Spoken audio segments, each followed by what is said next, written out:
नमस्कार, कसे आहात? आनंदित ना? आज 21 जून इंटरनॅशनल योगा डे. आज मी माझ्या अंगणवाडीत योगा डे साजरा केला. मुलांनीही आनंदाने त्यात भाग घेतला. पहा ना, योगा करण्यात माझी मुले किती दंग आहेत ते. खरं तर योगा हे 3 गोष्टींना एकत्र जोडून ठेवतो. आपले शरीर, मेंदू आणि आत्मा.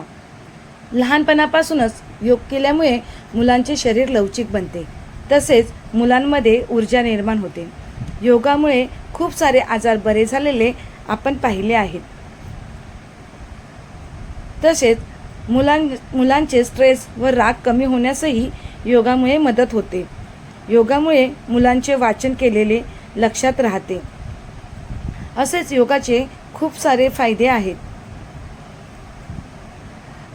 म्हणूनच प्रत्येकाने फक्त 21 जून रोजीच योगा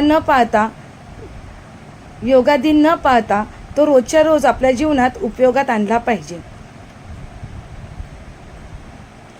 स्वामी तुमच्या सर्व इच्छा पूर्ण करो, हीच स्वामी चरणी प्रार्थना. तुम्ही तुमचे जीवन आनंदी, सुखमय व आजारमुक्त राहो, हीच स्वामी चरणी प्रार्थना. नमस्कार.